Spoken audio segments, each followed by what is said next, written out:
Greetings, folks. Nice to see you today. My name is Dustin Cormier. Welcome to How to Rock Astrology. Today is going to be the final part of our Pluto through the houses part of the series. We've been riffing off of Jeffrey Wolf Green's Pluto, the Evolutionary Journey of the Soul. This is a continuation on that series that you can find as a playlist on my channel. Today we're going to be talking about what it's like when your natal Pluto is in the 12th house or the sign of Pisces, which is connected. They're noticeably different, but they are connected. Welcome. It's a pleasure to see you folks today. This is a long episode, so I'm really just going to get right to reading.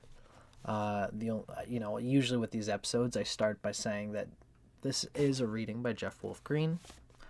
I'm essentially reading the text for the first time with you guys, although I've read the first part of the book, which you can actually see at the start of this series.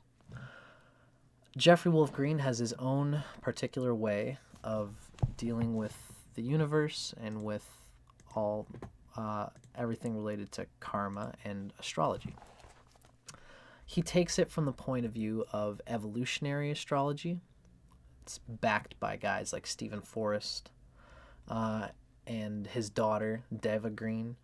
They've got a whole evolutionary system based on this idea that the transmigrating soul is going life after life, progressing on certain lessons, especially taking longer for the outer planets to move in its lessons lifetime after lifetime, while the faster moving planets kind of change a lot to meet the karmic lessons of the outer planets and their heavier genetic ancestral karmic strands. My own poetic language. So Pluto's placement in any house or sign, typically, since it's the slowest moving planet, tends to indicate long looming karmas. For better or worse, Pluto, if anything, is the penultimate figure for this idea that we have in yoga, which is this funny thing. Yogis, love, ironically, they love when their tendons need to stretch. If you've got a tight arm or a tight leg, oh good, I get to do some yoga, put myself in this posture where it's annoying. It's not my body's just like inherent posture. We do this yoga thing and we push ourselves and we squeeze and we stretch and we and after we stretch, it's almost like it's so refreshing to have that tight tendon to be released. They say, I'm almost glad that I had that tight tendon so I could release and feel the satisfaction of putting that crystallized tension to satisfying results. And this is the nature of karma. Pluto is the oldest tense limb that you have. And when you figure out how to crack through the crystallization that it applies to your life and face its psychically freezing, blocking energy, which life is going to cause you to do that slowly through life. All the other planets twist and turn you in different ways, but Pluto's confrontations are always the heaviest, the most meaningful, and the most rewarding, ultimately. Although some people might just get completely sucked under this life with Pluto and have dark, difficult experiences for the next 3 lives. But, sometimes that's the way of karma, and that's the way of life. And what's refreshing for us to know, and also important for us to know in any case, is that what goes up must come down. 3 lives in the shadow means 3 lives of light coming up, and 3 lives of light can only last so long. Unless we live according to the spiritual precepts that sustain the positive inner light of divine intelligence. Then we can it's like a spiral that only goes up. Anyway, you know, we're going to be talking with that kind of mystical karma resolving language throughout this whole episode. This really is deeply what the 12th house and Pisces are about in a lot of ways, is the cleanup crew. It's a moksha house, the final liberation. Things related to these things could be going on in your experience. I would contend that no matter what, the 12th house is only the 12th house to the first house, and maybe sometime along the lines, your Pluto will eventually, after enough transmigrating lives, you'll wake up one day and Pluto will be in your first house. And that'll be a new string of life memories to resolve karma through. I think it keeps going. This moksha idea is interesting. Different people have different ideas of it. In any case, Jeffrey Wolf is going to give us his rendition on the subject right now. I just wanted to give a little bit of an intro there, as I like to do. Without further ado, ladies and gentlemen, I'm going to be reading word for word from Pluto, the Evolutionary Journey of the Soul.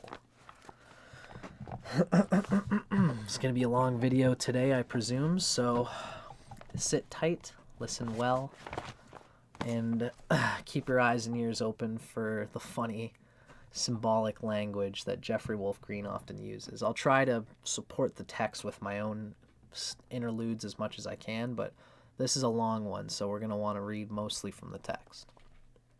But I'll do what I can to abridge it. Sorry, I should clarify. I'm not cutting anything out. I'm reading the text word for word. Okay. Pluto in the 12th house. Thanks for your patience.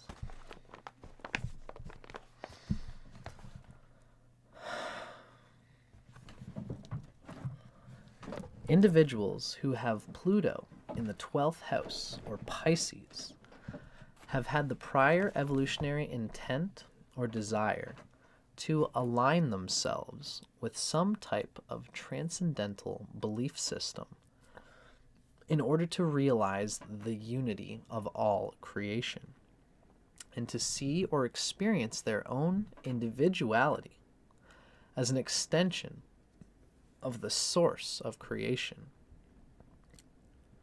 In so doing, they can spiritualize all aspects of their lives by resolving karma in every little detailed moment.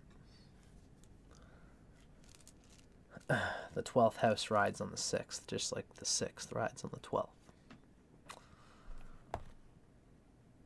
In general, the 12th house and Pisces are the composite of all other houses, signs, and planets. If you've been listening in this series, you'll notice that all the houses are a continuation from the preceding house. The 12th house is the continuation from the themes succeeding from the Pluto in the 11th house, which you may have had many lifetimes ago. So the 12th house in Pisces are the archetype that describes the totality of life in reality in this and other planes of existence. Simultaneously, it is also the archetype in which the source of all that constitutes life and reality is sensed and must be consciously developed and realized by the individual. Where we must engage in the metaphysical membrane that is spiritual evolution and the proper use of divine intelligence. Those with a 12th house Pluto have had an emphasized and direct desire to dissolve all barriers, preventing the merging of their individual power into the cosmic whole, in order to experience or realize the ultimate source of power. These barriers can be emotional, intellectual, physical, or spiritual in nature. The evolutionary need to dissolve all the old barriers preventing direct individual identification with the source has demanded or required that these individuals align themselves with a transcendental belief system through which the spiritualizing process could or can take place. There's been a desire and a need to seek out and realize values, beliefs, or knowledge that transcend time and space, and that transcend culturally based values, essentially metaphysics and spirituality, and the transcendental compassion that comes from that kind of mysticism. Whereas the 10th house, or Capricorn archetype, produced the realization of the individual's own mortality from an egocentric point of view. The 12th house, or Pisces, Pluto, produces the knowledge or realization of the individual's immortality, of infinity from the soul's point of view. So the 10th house was about mortality and limits. What can you do within limits, within given time, Saturn. Now the 12th house comes to being about immortality. Is what is the immortal seed of all creation that is secretly nestled within this apparently limited expression. The 10th house, or Capricorn, correlates to time and space. Pisces, in the 12th house, correlates to timelessness and infinity. The process of expansion that essentially started in the 6th house in Virgo culminates in the 12th house in Pisces through a metamorphosis that produces a merging of the individualized ego with the source. So as a result, 12th house Pluto individuals will come into this life with a deep inner sense that they are standing upon a precipice.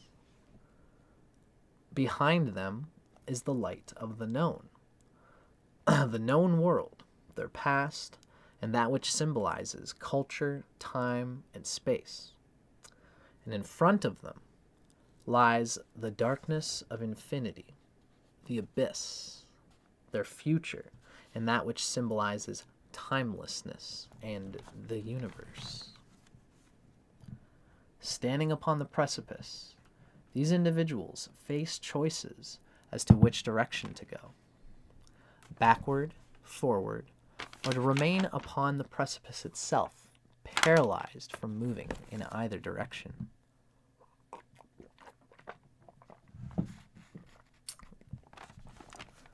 The choices that the individual has made in the past will influence what is experienced in this life relative to this evolutionary desire, intent, and necessity. These choices will determine in what state or condition we find the individual in this life. Now, really, what I would contend here is that Jeffrey Wolf Green, again, so he's got his method of quantifying all these things, and he often goes by the numerology of threes, related to Tamas, Rajas, and Sattva in Indian philosophy. Essentially saying that there's people in three different evolutionary stages. There's the herd state, the goat state, where people are tamasic, they're kind of ignorant and dumb and just being led by their karma.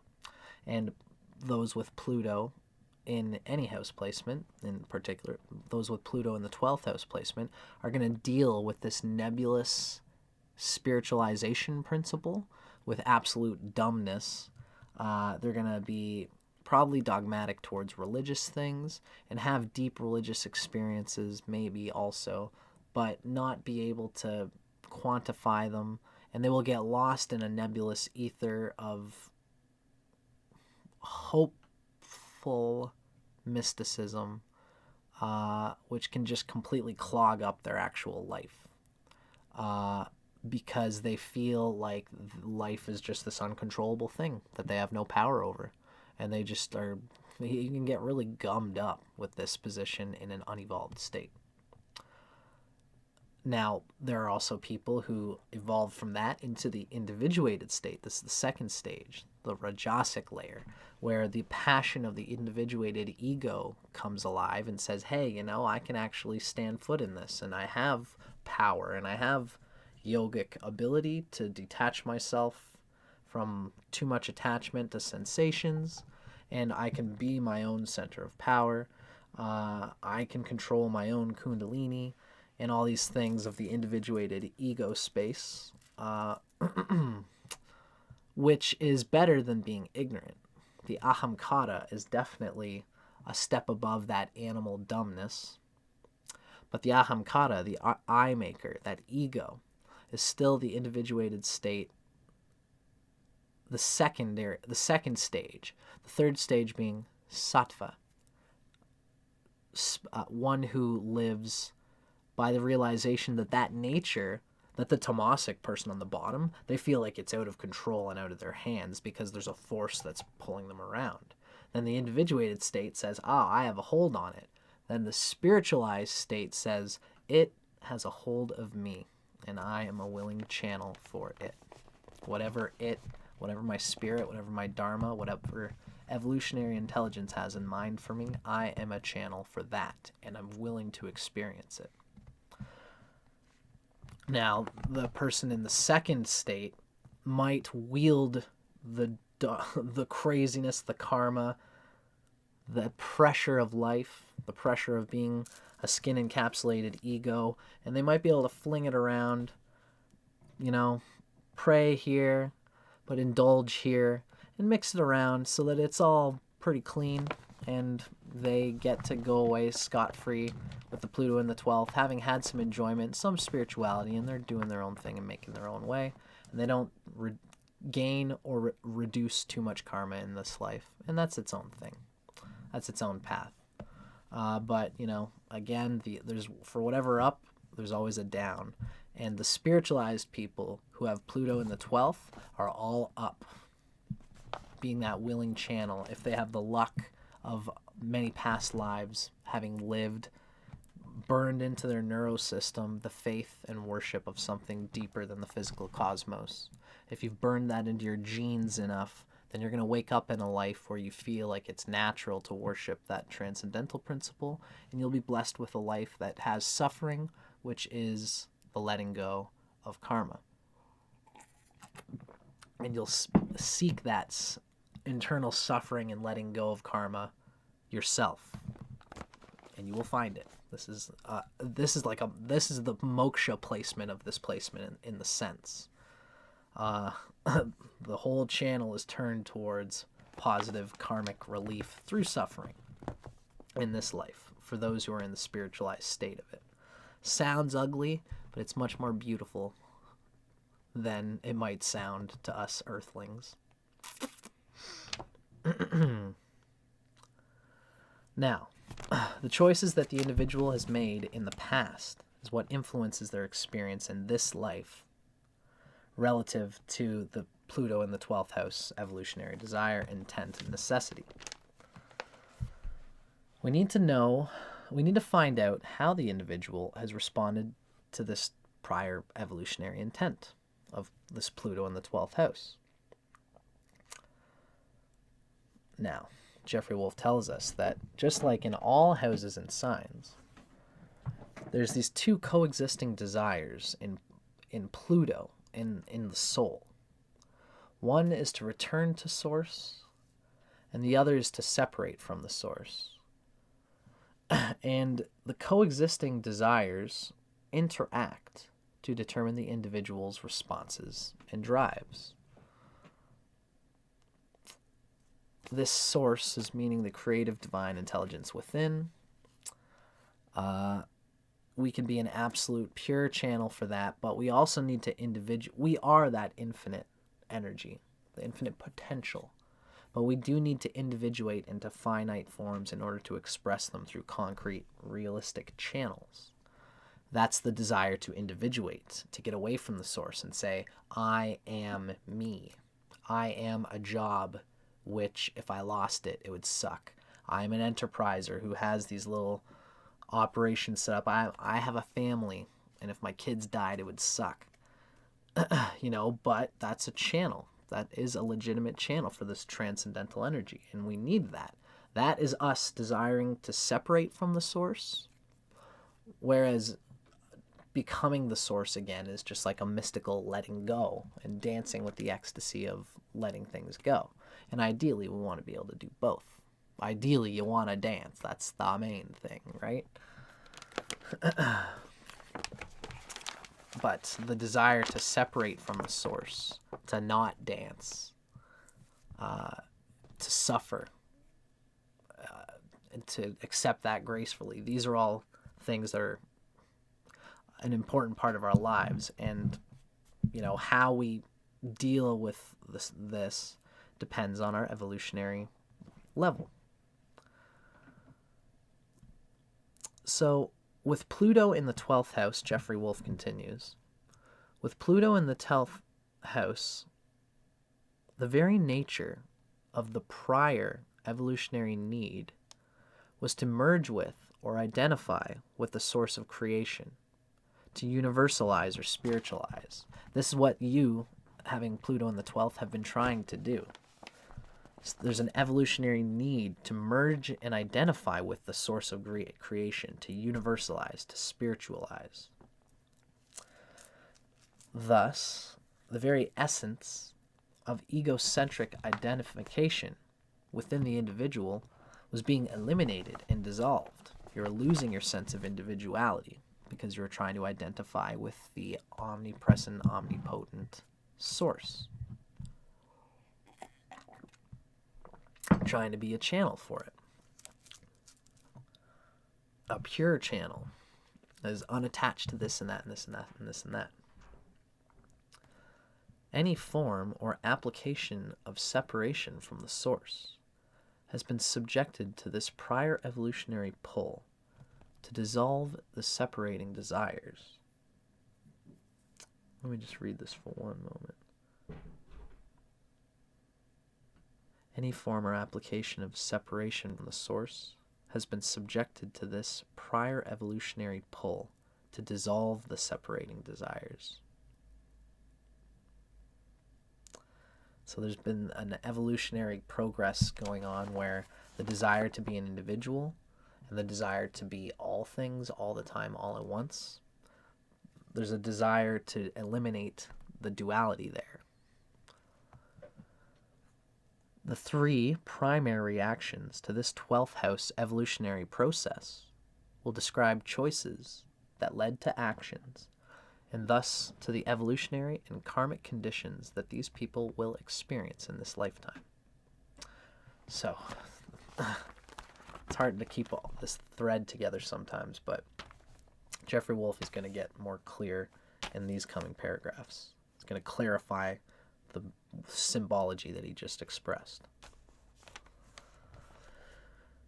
Before we detail these three reactions and their consequences, the reactions to Pluto in the 12th and their consequences, let's discuss the most common inner and outer experiences that these individuals will face as a result of the prior evolutionary intent.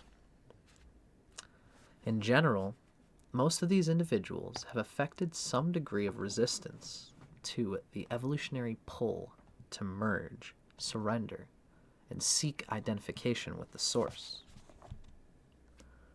The resistance triggers cycles of confusion, disorientation, alienation, and disintegration in varying degrees of intensity throughout their lives.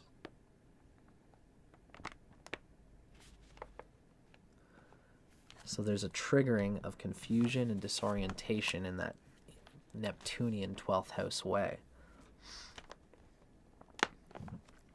Separation, in whatever form it manifests, breeds resistance and repulsion to the merging and surrendering process. Separation breeds resistance and repulsion to the merging and surrendering process. Separating type desires imply that most of these individuals have an unconscious fear of losing control of their lives in some way. Consequently, most 12th house Pluto individuals can desperately latch onto anything of an individualizing nature in order to feel in control of their lives.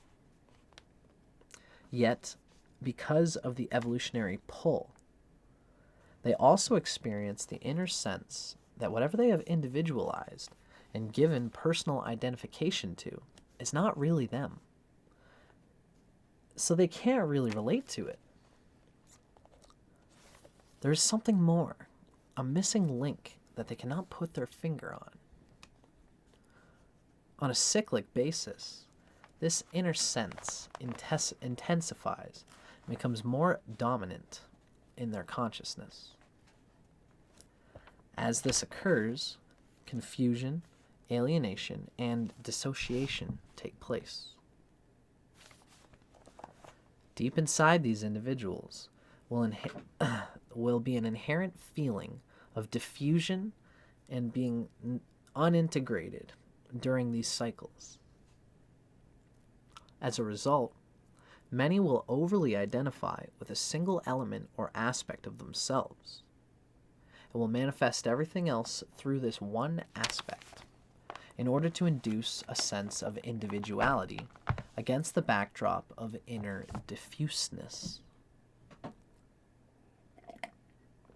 In some cases, these individuals will identify with or assume the beliefs, causes, or identity of a subgroup within the collective whole in order to create this sense of an egocentric flavored individuality. This area or aspect of identification is given tremendous power because it serves as the way and vehicle to relate to themselves as an egocentric individual, which is something that they're used to dissolving the idea of. So now they're channeling their idea of what they're supposed to be just because it's the best idea they've got. And sometimes it can come out in weird ways. In certain cases, these individuals have been or can become powerful icons because of the power expressed or projected through that one aspect or dimension of themselves. Some have or will exhibit a larger-than-life aura or impact on others. And this is through the power of their belief in who they are and what they are doing. Through this power, through the power of their belief, they have the ability to captivate the interest, imagination, support, or persecution of mass consciousness. Now, Jeffrey Wolf gives us a few examples of these different expressions of Pluto in the houses. Here he gives us an example of the life of Jane Fonda, whose life reflects this particular dynamic. Through the power and the belief of who she is and what she's doing, she has the ability to captivate the interest, imagination, support, or persecution of mass consciousness. So, as we can see here, I'm going to show you a little picture. She's got Pluto in Cancer, retrograde in the 12th house. And as usual, Jeffrey Wolf Green also gives us the positions of the South Node and the North Node and their lords. The South Node being the vehicle through which we sustain our energy field, and the North Node being the script of intelligence which calls us to go beyond the vehicle of K2 in order to become our true selves. The nodes work in tandem with Pluto and Jeffrey Wolf Green's ideology. It's sensible when you really digest anything that he talks about here. Sometimes his examples can get hairy just because he really goes right out and is very quite specific about lots of little figures. I'm going to give it, but, you know, if this goes over your head, it's okay. We're going to go back to the main discussion in, like, just after this little description here. So the life of Jane Fonda reflects these dynamics of the fact, you know, she believes in who she is. She has the ability to captivate the interest of mass consciousness. She has Pluto in Cancer, retrograde in the 12th house. The South Node is in Gemini in the 10th house. And the South Node's planetary ruler, Mercury, is retrograde in Capricorn in the 6th house. Jupiter, ruler of the 4th house, Sagittarius North Node,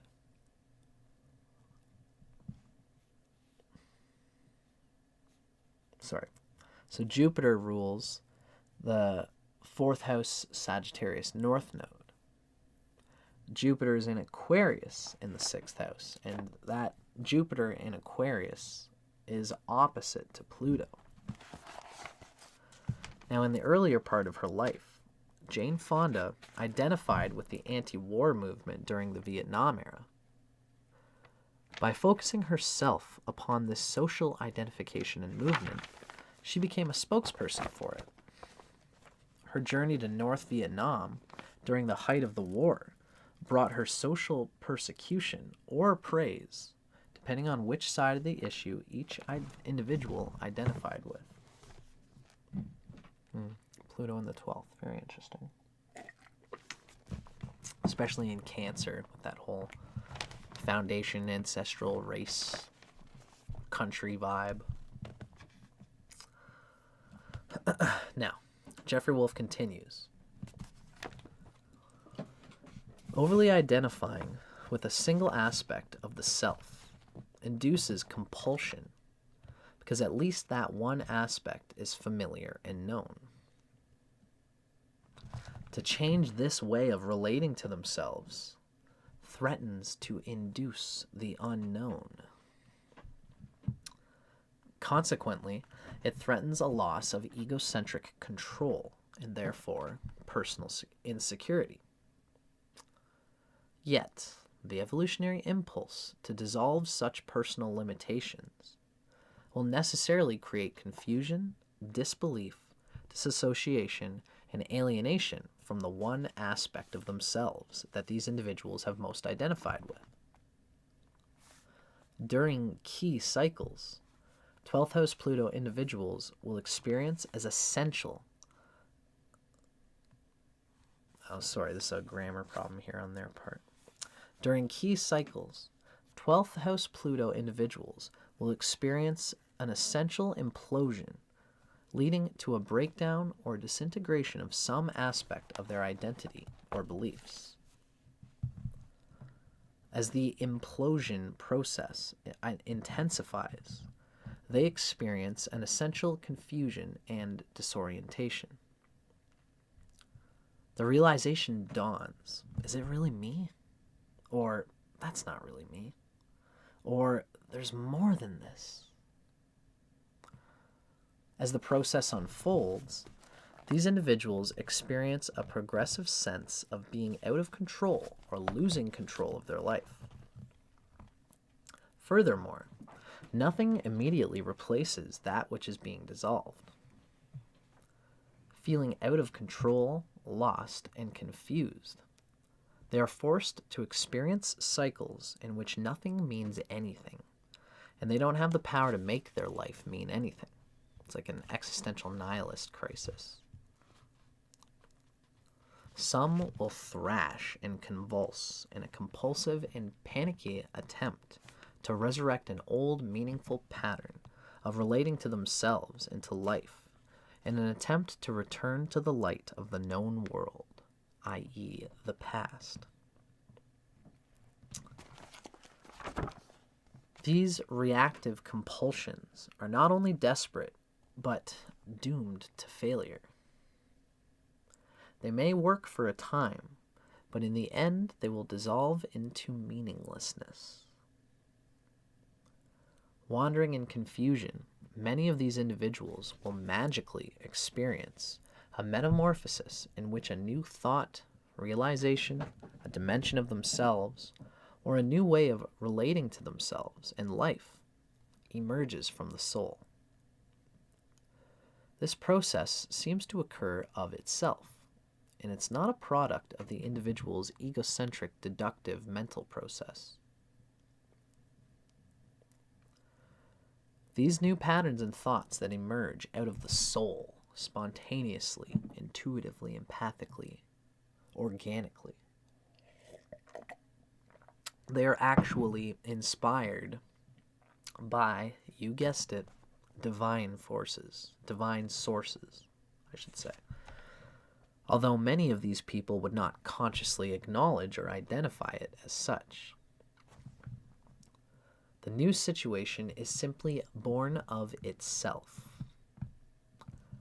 Now, clarity exists where there was confusion, integration where there was disintegration, belief where there was disbelief, relatedness where there was alienation. It's because there's a fat karma of the dissociation and nebulous non-identity, the merging of self with source as opposed to the separation of it. So that now in this life, even when there is a reintegration back into the things, the habit is still turned on towards letting go of all identification.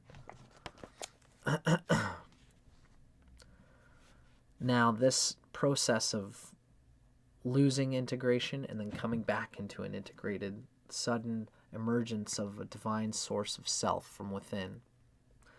This process occurs to teach these individuals not only belief, but also the awareness that they are connected to a much larger living whole, i.e. the universe. The universal is actually what Jeff Wolfe has here. They've been learning how to experience themselves as an individualized wave upon the sea. This process is and has been teaching them about the areas or dimensions within that are preventing and limiting their personal identification within the cosmic whole, to shift their center of consciousness from the wave to the sea. This process is teaching these individuals, willingly or unwillingly, to plunge into the abyss of infinity, rather than remaining paralyzed upon the precipice or turning backward to the light of the past.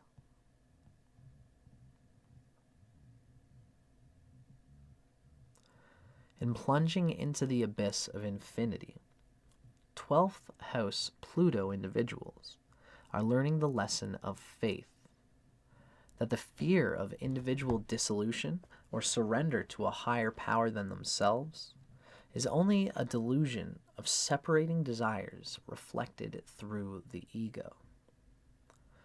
They've been learning faith by willingly or unwillingly plunging into the abyss of the cosmic sea and experiencing, on a cyclic basis, disintegration of whatever personal limitation which needed to be dissolved because it was promoting a non-growth situation. Coming out of this plunge into the abyss, a metamorphosis will have occurred. This metamorphosis will produce a new realization, the discovery of a latent dynamic within the individual, or a parting of the mists of confusion that reveal the answers and new directions that they were seeking. The cycles of dissolving that lead to cycles of clarity, symbolized by the plunges into and out of the abyss, occur of themselves. The individual cannot control them, with respect to his or her ego, at least. These cycles occur through the direction of the person's soul, with respect to the intrinsic intent of the 12th house Pluto life lessons. In this way, these individuals are learning faith. Faith is linked to the experiential awareness that somehow or in some way, something has made and will make the past and current difficulties all right. By experiencing revelations and realizations that seem to arrive spontaneously in their consciousness, these individuals will be experiencing, in their own ways, divine communion or guidance, in their own subtle ways.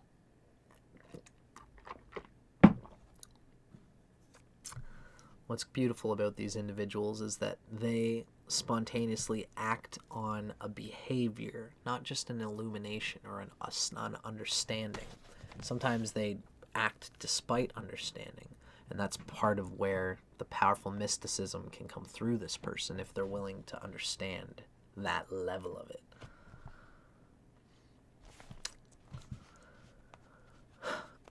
Many individuals with 12th house Plutos have succeeded in repelling or denying the evolutionary impulse to merge or identify with the source. Through denial, these individuals will create one fantasy or illusion after another in order to find the meaning that they are seeking. It is as if the dream or fantasy symbolizes the ultimate meaning.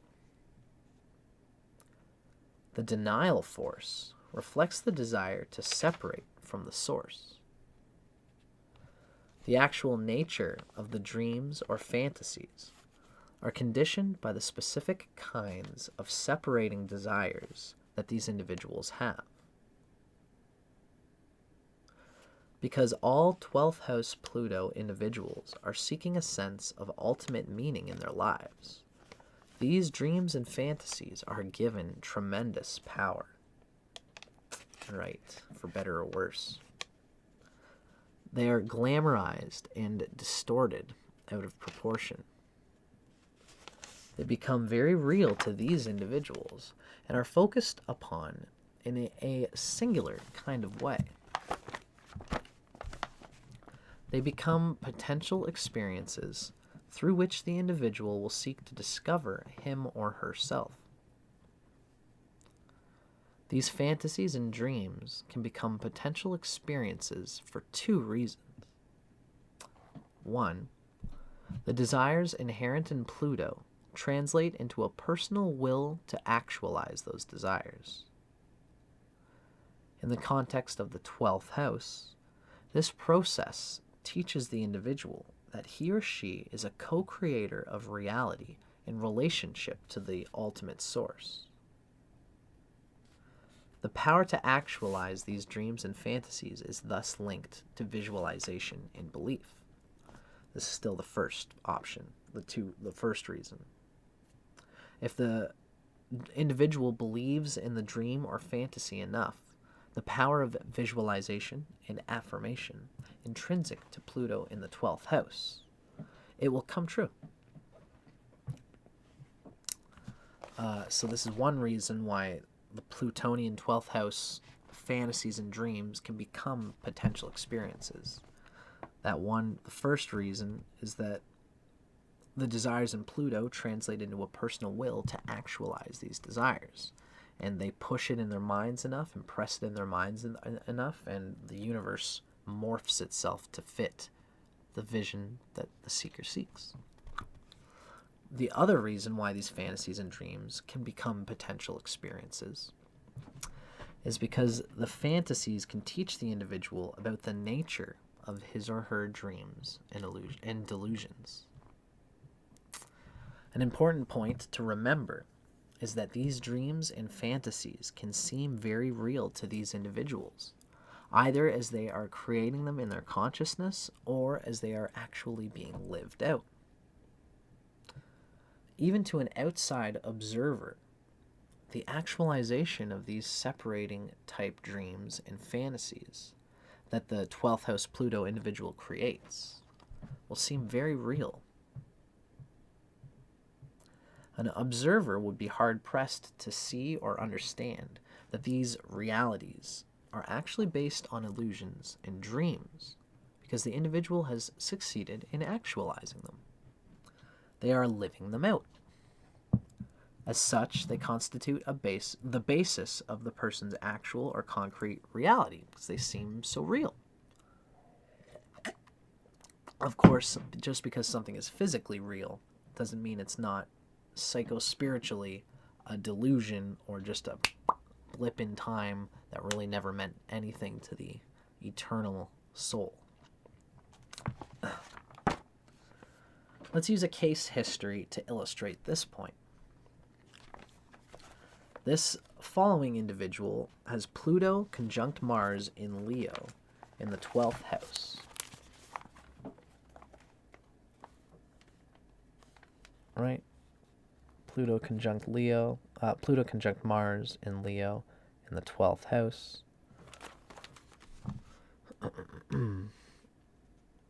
The south node is in Sagittarius in the 4th house, and its planetary ruler, Jupiter, is in Libra, retrograde, in the 2nd house. So we can see that this is Rahu in Sagittarius in the 4th house, and its ruler, Jupiter, is in Libra, retrograde, in the 2nd house. The north node is in the 10th house.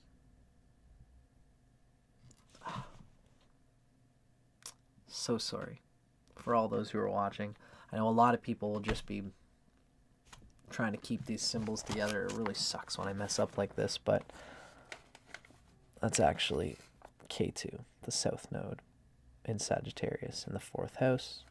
And the south node's ruler, Jupiter, is in Libra in the 2nd house. So sorry about that.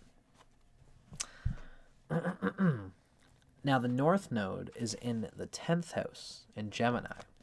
And the north node's planetary ruler, Mercury, is in Taurus, also in the 10th house.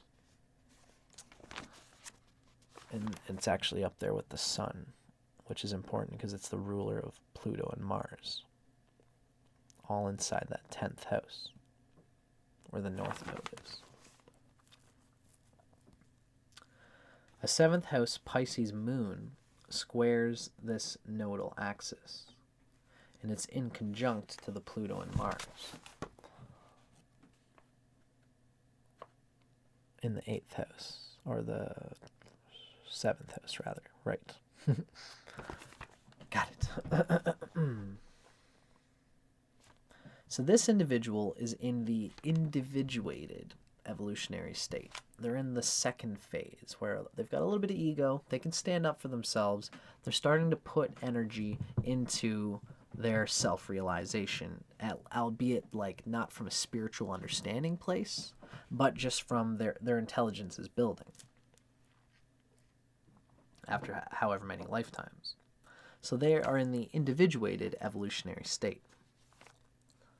This person has a natural awareness of larger forces than himself coming into this life.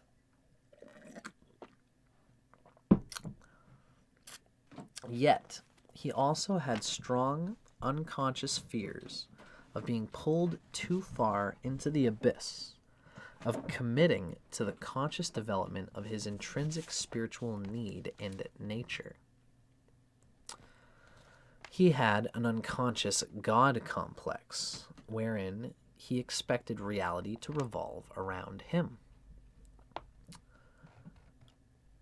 Excuse me. He also subconsciously desired to play God in other people's lives. He had natural teaching and healing skills coming into this life based on prior life efforts. As a result, he created new healing methods by synthesizing a variety of related disciplines. Because of his desires and needs to be considered important and powerful by others, to be recognized as special by others, he visualized and created a career that was based on this new healing discipline and approach. In addition, he desired to create a nationwide network through which this healing discipline could be applied. Now, beyond his desire to be recognized as all-powerful, he also had deep desires to make a lot of money through this work. Probably has something to do with that South Node Sagittarius is Lord Jupiter in the Rajasic sign of Libra. Or, well, yeah, in the Rajasic sign of Libra, because Venus is a Rajasic planet. So there's some indulgence towards money there. So he sought to make a lot of money through his work as well. He attracted other people who had similar healing desires as part of their own sense of purpose in life. He fueled their desires as part of their own sense of purpose in life. He fueled his own desires through teaching them these new healing methods, and by promising the moon with respect to the levels of money and fame that they themselves would realize and make by joining forces with him. By creating this kind of network, he would feed all of these people by sending them on a regional basis the clients who were seeking his services. In other words, he was the apex of the pyramid forming this national structure. Wow. In this way, he also made money from the work of the people that he was setting up to fulfill his dream. He became an icon for others who knew him in this capacity. He did, in fact, actualize his desire and dream. He tried to integrate himself around this one aspect of himself through a continual workload that involved writing a book, lecturing, and organizing the national network. The compulsion to work continually was a reflection of his fear of being pulled into the dissolving nature of the abyss. Yet, the pull of the abyss promoted a fracturing of his self-image that was limited to this healing dynamic. The fracturing or dissociation effect promoted a sense of ultimate aloneness, a sense that something was missing or lacking in his life. Thus, he checked another career dream wherein he desired to write romantic sex novels. He even assumed a pseudonym, another name, to put out his work by. Through the plots and characters in his fiction writing, he vicariously fulfilled his own subconscious desires. Because this happened to coincide with a lack of sexual romanticism in his real-life relationship, he became involved in an affair that resembled the plots of the books he was writing. Wow, that's very cool.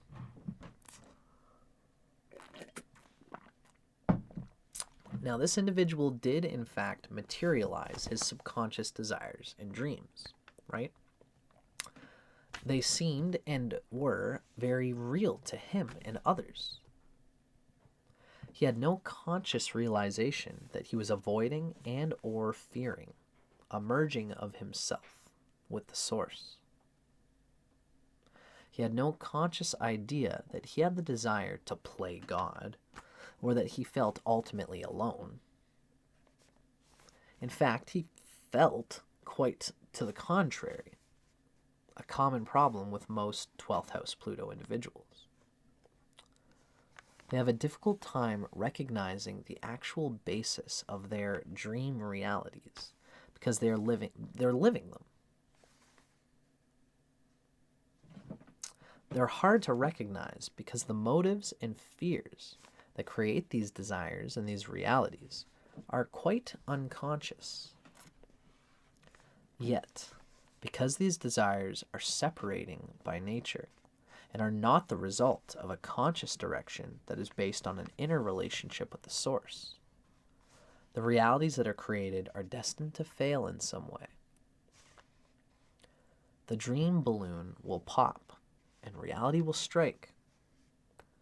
These individuals then confront the fact that this reality was only a dream, the fantasy, only a fantasy, and that, in the end, they are left standing on the precipice alone, without meaning, contentment, or inner peace. Went through this whole rigmarole and ended up being nothing like what they wanted, or not the feeling of the source of the dissolution into the true self that they sought, the meaning. Now, in the above example, the national network that this man created eventually collapsed because many of the workers within the network began to see through him. It collapsed because many of these people were not qualified to do the work, and because he did not exercise proper discrimination or judgment with respect to whom he could heal or help, and whom he could not. In the last analysis, it collapsed because of his wanting to play God, and because this work was not by the direction of the source. In other words, the need in all 12th house Pluto individuals is to align their personal wills and desires with the will and desires of the source. When this does not occur, then that which is created through separating and egocentric desires will collapse at some point. This emotional shock intends for the individual to realize the nature and basis of his or her dreams, illusions, and fantasies. Just as the national network began to collapse, the affair that he manifested based on his sex novels also blew up in his face. The fantasy constructed in his mind did not equal the reality of the actual affair, which almost ended his existing relationship. The emotional shocks of reality from both situations set in motion a cycle in which the individual had to totally reevaluate his life. Where was he coming from, and for what reasons?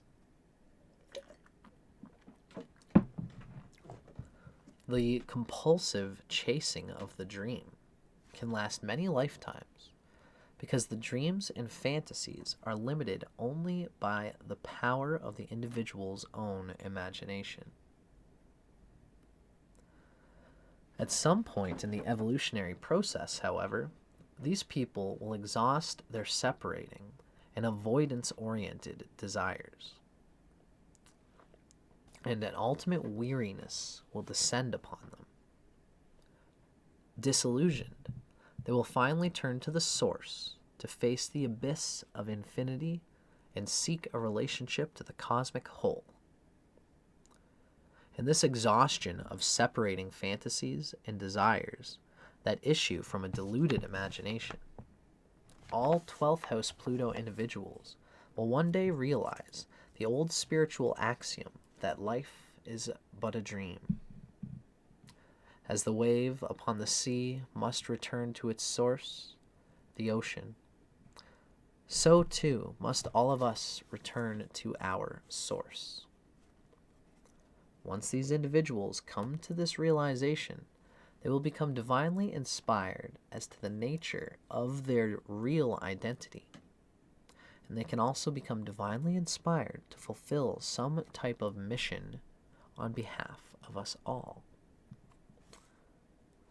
This realization will occur as soon as the individual develops a conscious relationship with the source, so that his or her actions and desires are in direct conformity with how the source wants to express itself through them. Resistance and denial to merging with the source can be manifested as other symptoms, including denial that anything is wrong with themselves and their lives. Compulsively, they pretend that everything is okay, even though their reality may not be what it seems. With the blind strength of their 12th house Plutonian wills, They try and make it okay, whether it is or not. At some evolutionary and karmic point, the proverbial rose-colored glasses are bound to break. Cracks in the tint now allow the glaring white light of truth to illuminate their actual reality and their life situation. The cracks are induced through unconscious, self-undermining activity, or through environmental confrontations in which the self-created reality undermines what they believed in. The shock of experiencing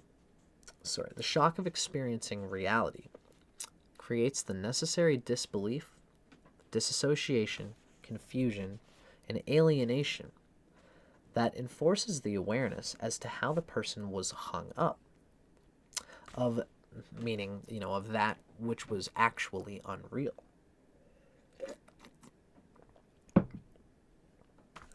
These kinds of shocks enforce the awareness of why the individual was blocking, denying, being excessively naive, seeing what they wanted to see, or refusing to acknowledge that anything was amiss. This awareness usually occurs after a necessary amount of time is spent in not knowing why. One day, of itself, the necessary knowledge illuminates the individual's consciousness. When the magic of this clarity and understanding occurs, the individual is forced to consider that some other power is operating in his or her life. All 12th house Pluto people will come into this life with an ultimate, timeless sense of right and wrong. This ultimate sense of right and wrong is reflected in a standard of idealized conduct.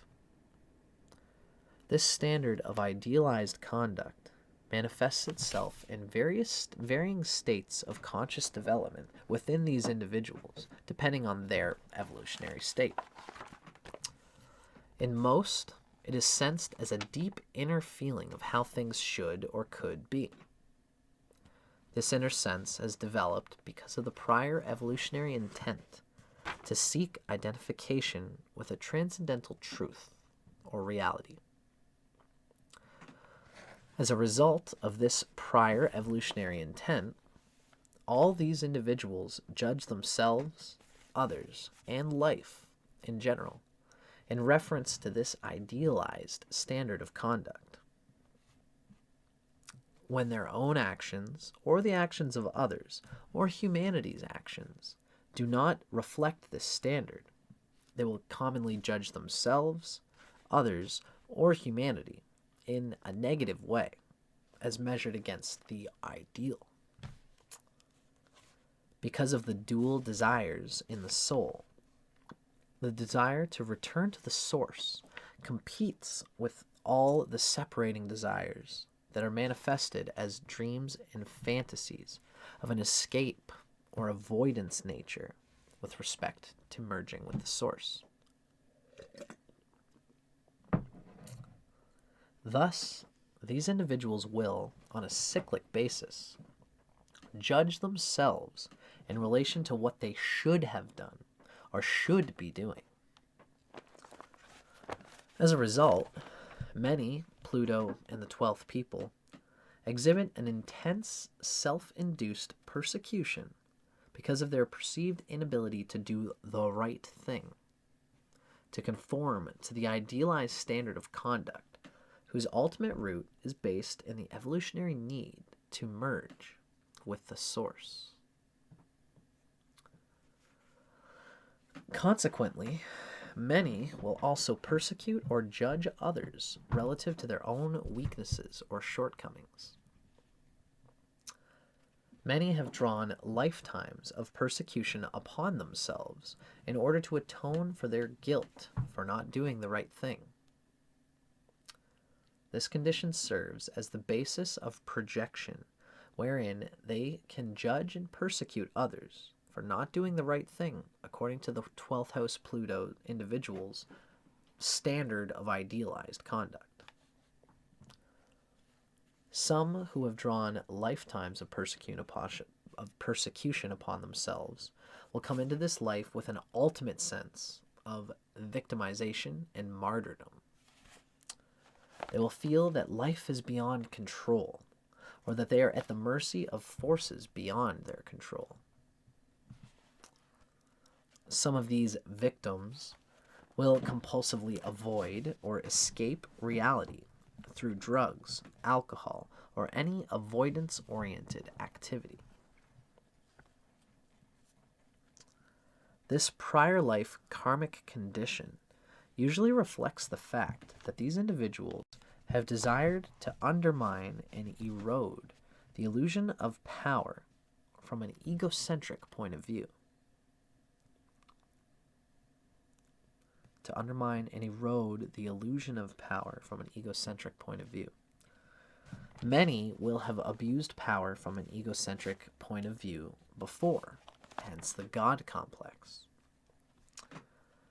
Thus, the necessity for a few lifetimes of persecution and containment, wherein their lives were at the mercy of forces beyond their control. This is why this happens. Those who have failed to realize the intent for these conditions, to align one's will with a higher will, they will compulsively blame everything and everyone to justify their negative and avoidance-oriented behavior. Some will remain locked in their own self-imposed prisons, quietly wasting away. Still others will be compulsive Florence Nightingales, who attempt to help everyone, whether they want this help or not. These types will shower indiscriminate mercy upon all, judging nothing, as if judging itself were to be avoided. To be treated as a wrong. Judging is to be treated as something always wrong. Can't judge people at all. Of course, these people are going to learn that there's a difference between judgment and discernment and being discriminating. So in reality, Pluto 12th house individuals have needed to learn what judgment really means, and what it is and what it is not, and how to exercise proper judgment upon any aspect of life. The lesson here has been and is to learn that ultimate judgment is based upon intentions. Intentions reflect desires. Thus, these individuals must learn to focus upon their desires in order to understand the connection to their intentions. If the desires for right behavior as related to the idealized standard of conduct is consistent and strong enough, the intention to act in that way will follow. Similarly, 12th house Pluto individuals must learn to judge others according to their intentions. The inner judgment, which is based in their own actions, and how this judgment is projected on others in relation to their actions, is the important issue here. As Jesus said when the prostitute stood before the avenging crowd, "Let the one who is without sin cast the first stone at this woman." Of course, nobody could throw the stone because everybody else has their own sins. The crowd based their anger on a standard of idealized conduct. Yet, as Jesus pointed out, even though all of them had the desire to conform to these standards themselves, none of them had done perfectly so. However, it was appropriate to inwardly judge the error in the prostitute's ways. Inwardly judge the error in the prostitute's ways, as it was appropriate to judge the errors in their own ways against the standard of right conduct. It was not appropriate to hurl stones at the prostitute because of her error. It was not right because they were not free of error or sin themselves. The inner judgment was necessary because the judgment itself promotes the vehicle to become more perfect in relation to the standard of right conduct. The key in this necessary judgment is to forgive oneself and others for the shortcomings or failings that occur because very few of us are perfect.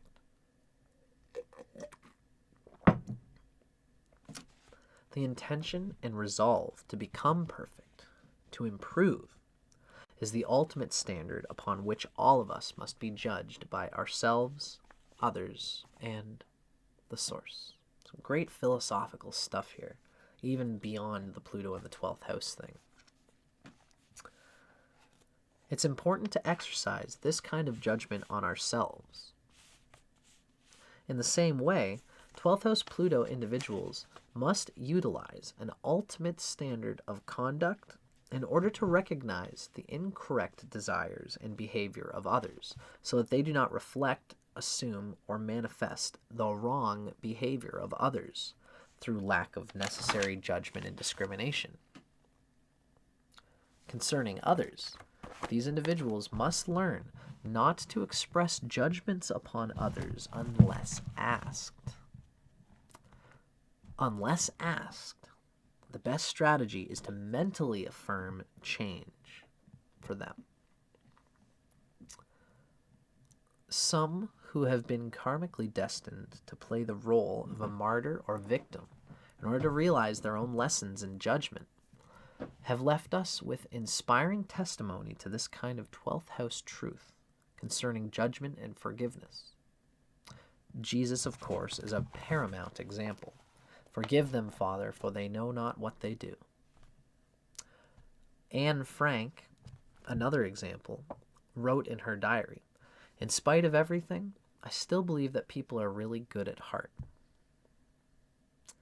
Jesus, according to Jeffrey Wolf Green, Jesus had Neptune conjunct the South Node in Scorpio and 6 planets in Pisces, opposite Pluto and Mars, which were retrograde in Virgo. The ruler of Jesus' North Node in Taurus was Venus in Pisces. Wow, cool. Anne Frank's chart had the South Node in Scorpio, ruled by a 12th house Pluto, with North Node in Taurus, ruled by a 10th house Venus in Taurus. Wow, interesting. So, the evolutionary lesson in proper judgment is extremely important in another respect. Many 12th house Pluto individuals will have an irrational and abject fear of the unknown. Many will not be able to face themselves alone. The soul for all 12th house Plutos is anchored in the universal or cosmic whole. While this is true for all of us, 12th house Pluto individuals are pulled into the universal source much more intensely than those with any other house position of Pluto.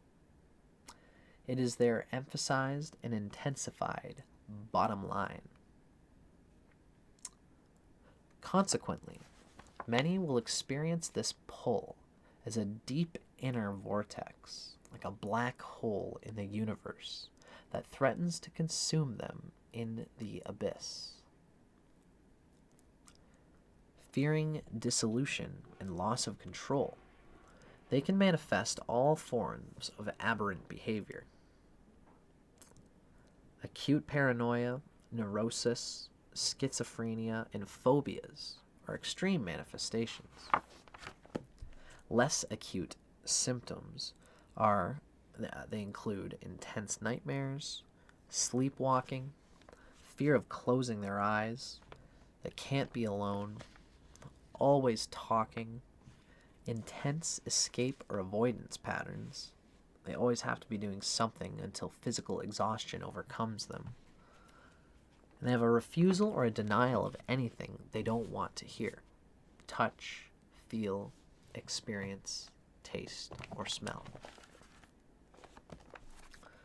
Some, with Pluto in the 12th house, can be the recipients of visitations by other entities or energies.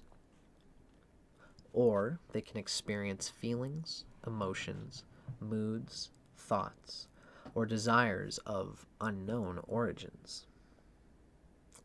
Sometimes the origins are inner repressions that suddenly erupt to the surface. Sometimes the origin is psychic absorption of the thoughts and emotions of others.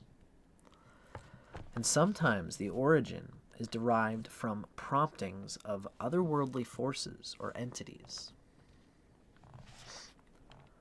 All of these behavioral symptoms reflect the same evolutionary intent: to dissolve all the old barriers preventing a direct contact or relationship with the universal source, and to align with a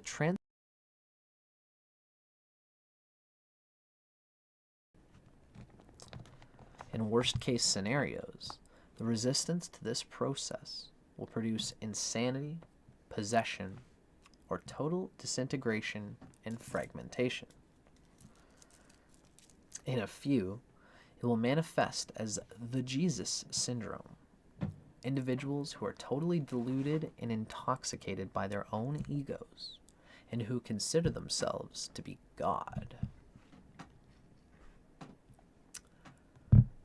Judgment and discrimination are necessary so that these individuals learn to understand what is happening inside them. This understanding can only occur through the desire to align with a transcendental belief system or structure in order to realize and place in proper perspective the cause behind the manifestation of any or all of these symptoms. In this way, they will learn how to sort out delusions, illusions, and fictions versus revelation, truth, and divine inspiration. The fear of the unknown will be replaced with the faith and trust to plunge into the abyss of the unknown and to become resurrected or metamorphosed.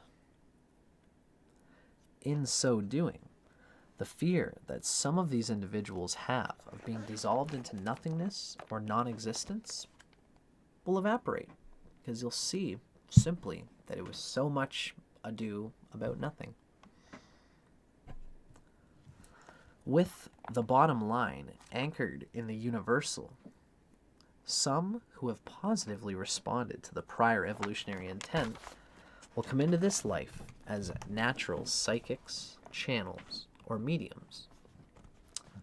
Others will plunge totally into the abyss of infinity with faith and will have an almost exclusive focus upon the source. A few in this group will have experienced absolute revelations as to the nature of creation. They will experience themselves as cosmic beings. Some have realized or felt that nothing else works to such an extent that they will have or will deny other aspects of themselves that need to be acknowledged and developed, not suppressed. Each individual is unique. Each chart will reveal the prior evolutionary and karmic background that has led to any or all of these conditions. Others with 12th house Plutos will come into this life not understanding why they are here, the earth being sensed as a foreign environment. These individuals have either spent many other lives elsewhere, possibly on other planets, or they've spent a great deal of time out of body. A common problem of these types is a frustration at being unable to express to others how they feel and experience themselves. This is why certain types of therapy, psychedelic therapy, internal desensing, transcendental meditation therapy, yoga, these things are really good for people to unfold what these experiences are in your internal experience, and to express them with others in ways that can quantify it.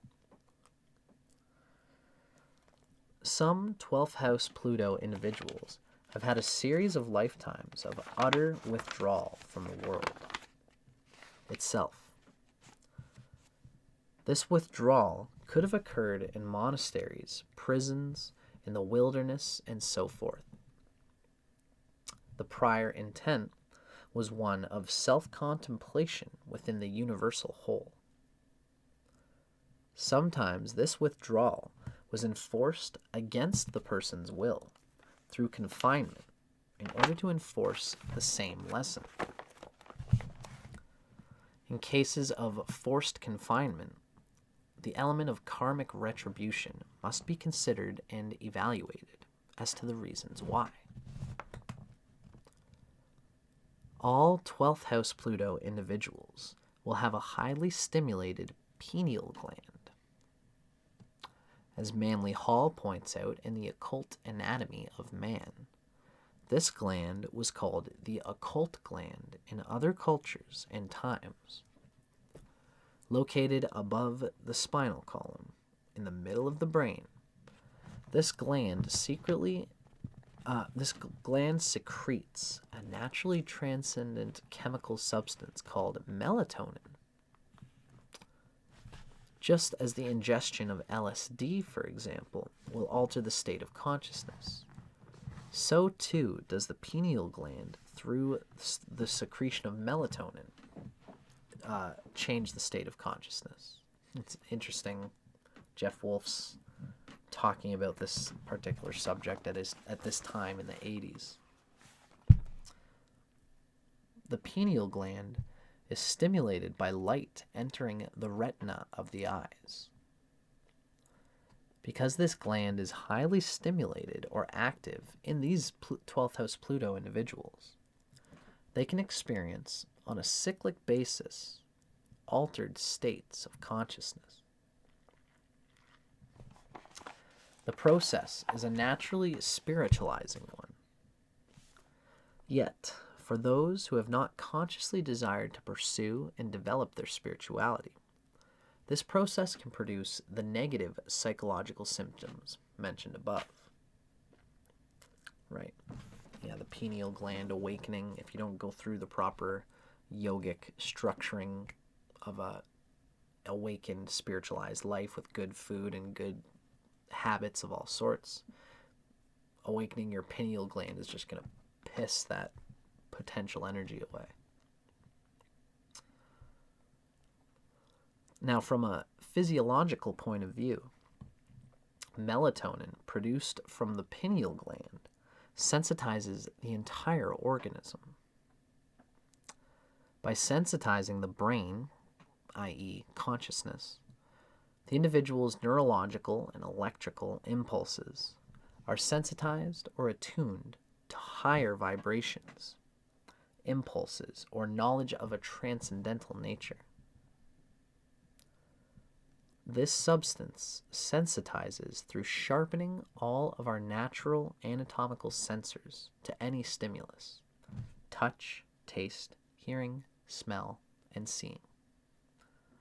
For example, a person may become more sensitive to impurities in food. If such individuals do not exercise caution, they can suffer problems in their pancreas, enzyme and insulin production, their gallbladder, their stomach, their duodenum, liver, the digestive tract, necessary levels of bacteria in the colon and intestines, the endocrine system, and the strength of the astral or etheric body. Emotional, psychic, intellectual, or physical stress can produce physiological and psychological problems, as can resistance to the evolutionary pull. if the individual is extremely denial-oriented or suppressed. The worst case scenarios promote cancer, tumors, boils, or abscesses. From a prior life point of view, all of these individuals have been learning how to balance their need for downtime with their need for external activity. This balance is critical.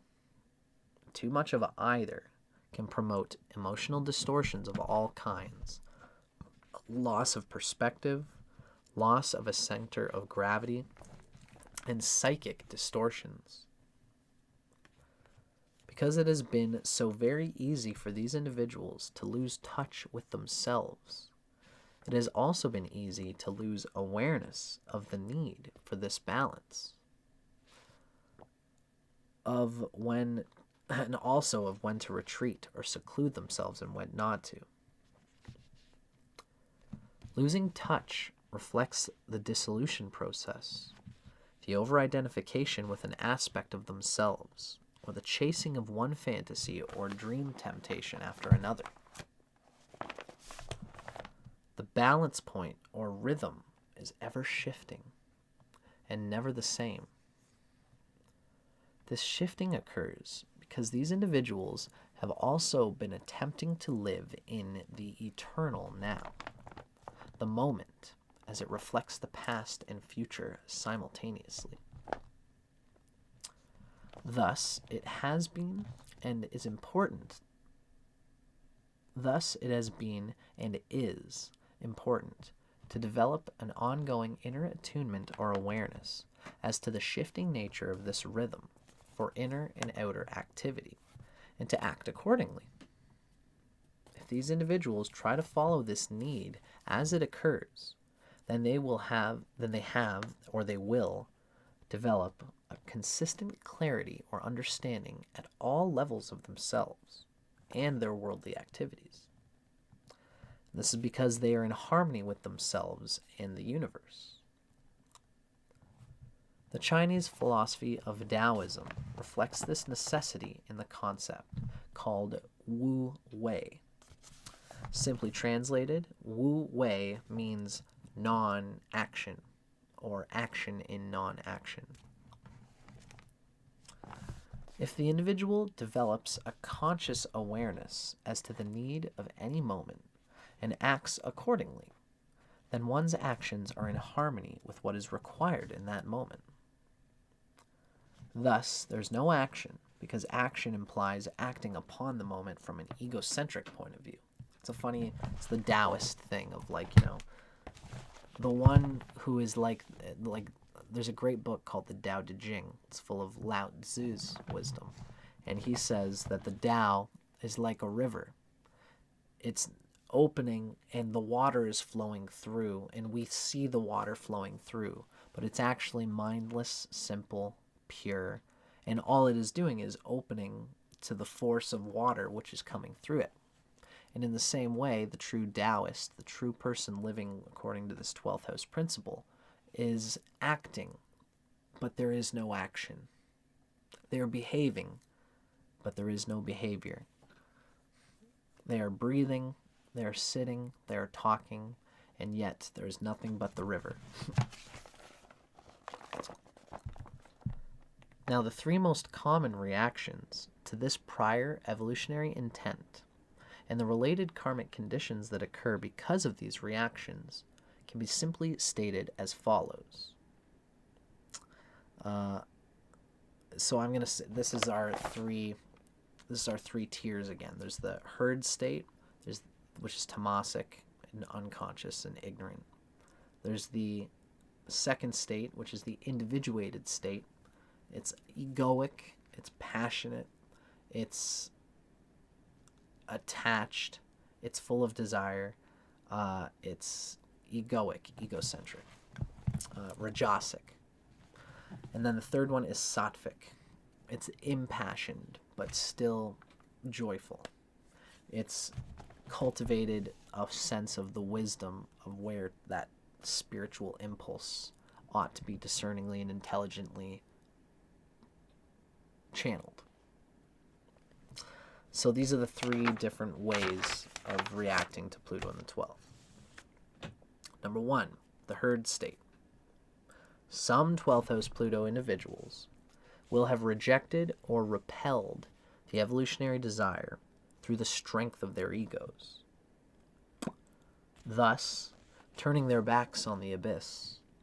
They have retreated to the light of the known world, the past, latching onto something, anything familiar, to tradition. They deny any larger force or source beyond themselves. They become intoxicated with their own egos. Karmically, this reaction will produce, on an ongoing or progressive basis, life situations or conditions of increasing powerlessness. Possible manifestations include physical disabilities, situations of confinement, or life circumstances wherein they are karmically blocked from being able to exercise any power at all. Other individuals stand poised on the precipice, unable to move forward or backward more than a few steps either way. This is number 2. Sorry, I should have mentioned that. So this is stage number 2, the individuated state. These other individuals stand poised on the precipice, unable to move forward or backward more than a few steps either way. They commonly sense that there is a universe and a source to which they are connected.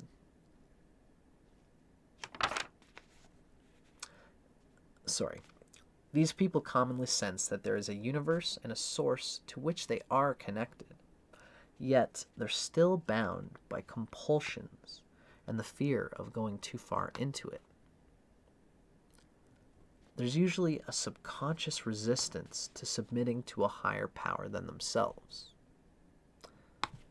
They are simultaneously attracted and repulsed from developing a conscious relationship to this power.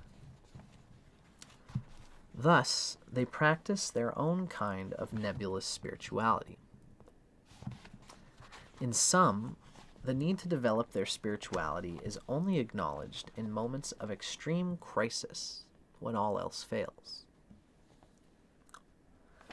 As soon as the crisis passes, so too does the need and focus upon their spiritual side. Commonly, these types of individuals will align themselves with work of a human service nature.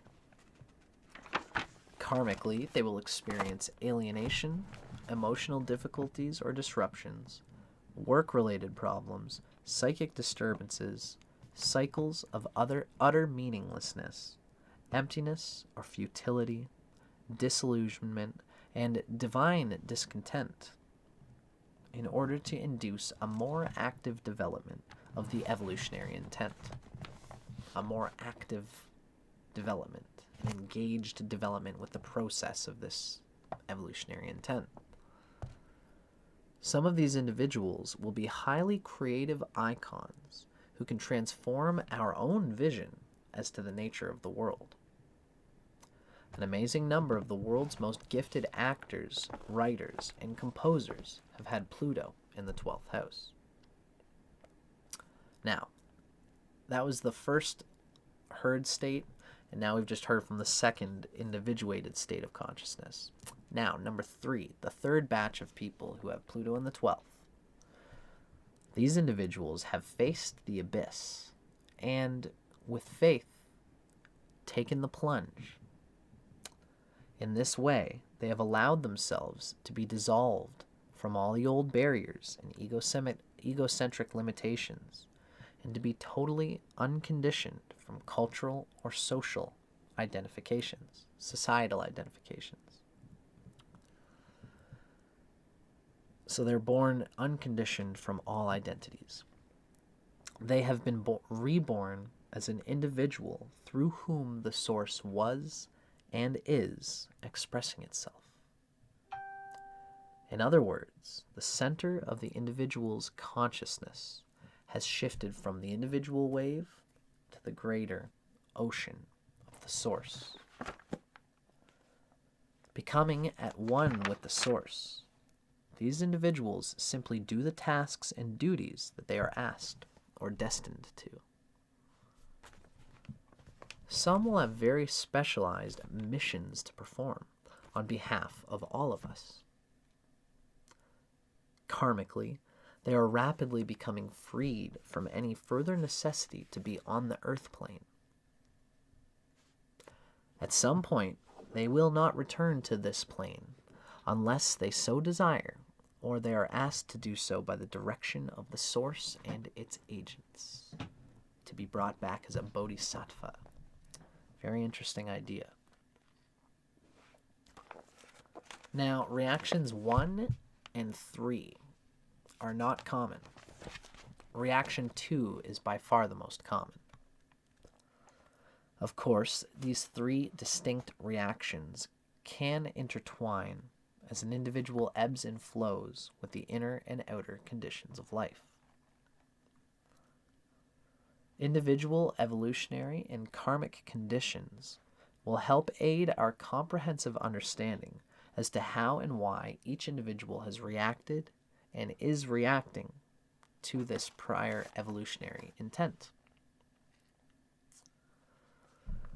In general, then, all 12th house Pluto individuals have been attempting to learn how to expand the center of their awareness to encompass the universal whole, to become cosmic wholeness, to see themselves and all others as extensions or reflections of the source of creation itself. In the 10th house, the individual learned to be a cultural person with a national identity. In the 11th house, they learned to break free from this limitation and become international or planetary individuals. In the 12th house, they are learning to become universal or cosmic individuals. This process required redefining themselves relative to time and space, culture, groups of like-minded souls, anything that conditioned their sense of separate and personal identity that did not accommodate their timeless and immortal identity in the source, the cosmic sea. Their need was to understand the individual part they were meant to play in their various lives, and to allow the source to express itself through that part. In this way, the individual must learn how to let go of everything that pertains to their past in order to prepare once again for a brand new coming evolutionary cycle. This new cycle will be represented by Pluto emerging into the 1st house. All of us keep going around and round until the 12th house archetypal intent is fully realized. It is a process of refinement and progressive elimination of our separating desires and the karma that these desires generate. The polarity point here is the 6th house, or Virgo. The general evolutionary intent is for these individuals to develop specific and practical mental methods or techniques through which they learn how to analyze themselves. By developing these mental techniques, they will be able to understand how and why they work the way they work and are the way they are. In addition, they will progressively learn to see, experience, or witness how one part is linked or connected to another part, and how one part or condition influences the expression of every other part. Relative to their need to connect themselves to a transcendental belief system, this polarity point now demands that they harness their natural meditational state through specific meditative techniques that will allow them to bring into a sharper and more experiential focus their living connection to the source. Through these techniques and methods, the Pluto in the 12th house person can examine with their conscious and rational mind the dynamics within their totality that need to be adjusted, changed, eliminated, or purified because of the blockage that these dynamics are creating. In addition, the polarity point demands that these individuals commit themselves to some form of work of a practical and useful nature to others. The main theme that must be actualized is one of human service. The main theme, So in other words, they cannot remain in isolated and self-centered pursuits. The form that this work takes does not matter. As long as the theme of human service is met, the form is irrelevant. On the other hand, the type of work should reflect what the individual is here to do. It should not just be any work. The individual's right work can be determined by his or her natural, evolutionary, and karmic condition. In the East, the concept of karma yoga reflects this evolutionary need. It's a great way to put in perspective what's going on here.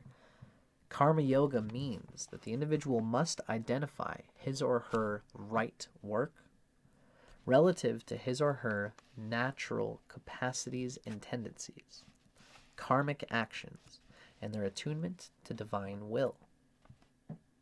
An individual who identifies his or her work in this way simply cooperates and fulfills that work requirement, allowing the divine or source to express itself through that work. In this way, the work itself becomes a vehicle through which personal knowledge, self-realization, self-purification, devotion, and humility are obtained. Work expressed in this way would also benefit all those who were affected by the work itself, of course. But what's more important is the attitude towards one's work, no matter how grand or how insignificant it may be from external standards of judgment. There's a deeper inner life going on for this person. The specific form or kind of work is always in response to the needs of the whole at any point in time. Work is necessary because, of itself, it is a dynamic that promotes a focus through which these individuals can harness and channel the undefined potential energies of their 12th house Plutos. When one is working, one is involved in an activity that promotes processing or focusing of oneself through that activity. Focusing of oneself. Thus, work serves as a mirror or lens in which these individuals can experience, witness, see, or analyze all of the emotions, moods, feelings, images, and states of being, inner dynamics, and component parts that surface into their consciousness because of the activity of work itself. In this way, these individuals can adjust, change, eliminate, or purify components or dynamics that are creating blockage, that are being misapplied or misunderstood, or that are delusive by nature. In addition, these individuals are learning they're learning lessons about reality as it is, not what they want to see, not what they blindly want to pretend is happening, not by what they want to make reality into, based on fantasy, delusions, or naivety. The development of this current evolutionary intent usually demands that these individuals experience cycles of crisis. Crisis brings situations to a head, into sharp relief. The nature and function of crisis is to force these individuals to deal with reality as it is, to see things just as they are, and the actual reasons that it is that way. Crisis can come to these people through the emotional, physical, intellectual, or spiritual bodies. Many will come into this life with subconscious desires or intentions to create crises for themselves. Sometimes this need for crises can be quite compulsive and unconscious. In many cases, these individuals are not aware of this pattern, and they do not understand why crises seem to keep occurring. Some will assume the attitude of the victim. Others will resign themselves to their fate. Some will compulsively create crises in the lives of others as they undermine the relationships that connect them to others. They undermine by subconsciously desiring to dissolve the foundation that binds them to others, or they undermine by criticism because they feel others should be punished just as they punish themselves for their own efforts or for their own errors. Of course, this type of activity only attracts criticism from those upon whom they project this behavior. Individuals who have abused power in the past, who have been overly intoxicated with their own egos, or who denied the prior evolutionary intent, they will experience extreme limitations in relation to finding meaningful work that reflects their capacities. These people will experience reality as it is through the crisis of subservient and mundane work. Feels like a crisis even though it's just counting cash at the till. They will feel as though a big hand is forcefully holding them back. This karmic effect will occur to induce humility, to enforce the awareness of forces greater than themselves. Some of these people will also experience physical problems or disabilities. This form of crisis also enforces analysis as to why this condition exists. Even in such a situation, these individuals are meant to assume some form of service-oriented work. Some 12th house Pluto individuals will produce works of lasting value. These are individuals who have been and are divinely inspired in some way, and they will serve as examples for others to experience in order to be helped or transformed in some way by the very nature of the work itself. The very work might be shamanic and transformative in its own right. Many of these types, however, need to learn when to take time off for themselves, as many become so dedicated to the work, so self-sacrificing, that they have no time for a life and identity outside their work. By ignoring the intrinsic 12th house Pluto need to balance work with rest and withdrawal, they can deplete or waste themselves away. Some crisis will usually intervene to make these individuals pay attention to this need. As these evolutionary lessons are put in motion, all 12th house Pluto individuals will metamorphose into the essence of humility. This will occur through the inverted pyramid effect, wherein the totality of cosmic forces pour through the individual.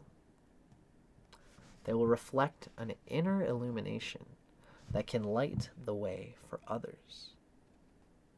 This effect can occur in all natural evolutionary conditions, even the herd state, and through any role that the individual is destined to play within the cosmic scheme of things. In its highest manifestations, these individuals can be the living embodiment of the Taoist principle of Wu Wei, action in non-action. Their actions will be in precise harmony with whatever is required of them at any moment in time. By the way, if you want to hear a little bit more about this sort of Taoist way of the Wu Wei and of Zen, essentially, I recommend the works of Alan Watts, a common, well-known philosopher of the 1960s and 70s era. And that, ladies and gentlemen, is the gist of our reading today. Now, it's been a long reading. If you've been watching, been enjoying with me, you've got the gist of it now. The last little bits, we're going to go through some common characteristics of Pluto, as well as a few example, showing a glimpse of some example charts with Pluto in the 12th house, or Pisces. Some common characteristics of Pluto in the 12th house, or Pisces, include being deeply private, not being what they seem to be as interpreted in others' eyes, deeply sensitive. They take things to heart. They're amazingly shy at a core level. They're ultra emotional, and although you may not know it, they can be extremely giving in a silent kind of way. Pluto in the 12th, or Pisces people, have many deep and unresolved fears. They have an aura of dreaminess. They have powerful dreams, or never dreams. Either they have powerful dreams, or they never dream because of exhaustion, essentially. And they are all quite naturally psychic in a lot of ways. Famous people with Pluto in the 12th house, or Pisces, include Teilhard de Chardin, Clara Barton, Christopher Isherwood, Johann Sebastian Bach, that's kind of cool, and George Patton. So I'm just going to show a quick little example of all of these. This is Teilhard de Chardin. Here's Clara Barton. Feel free to pause the video to ponder these charts if you feel like it. Here we have Christopher Isherwood, Johann Sebastian Bach,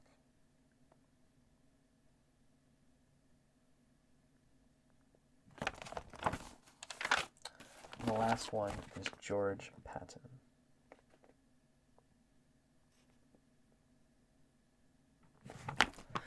Feel free to pause those and just check out what they're all about. They're Jeffrey Wolf Green's own derivations, sourced in his own ways, as you can see. Very cool stuff. This turned out to be a 2-hour video. Sorry if it was a long one, but there is a lot to digest here with Pluto in the 12th house.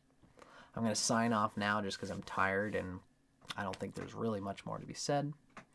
I'm Dustin Cormier for How to Rock Astrology. I really hope this helped you guys. If you're interested, watch the rest of the series on Jeffrey Wolf Green's work.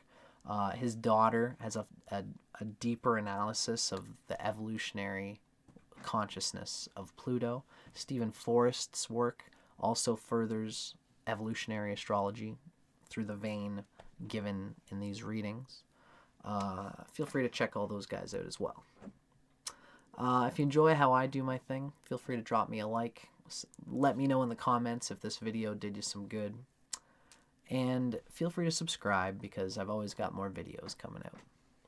Thank you so much for watching, folks. God bless. Divinity bless. Vishnu bless. I hope you all, through this reading and in your own journeys, find what it is that you're seeking. Thanks for watching, folks. Take care.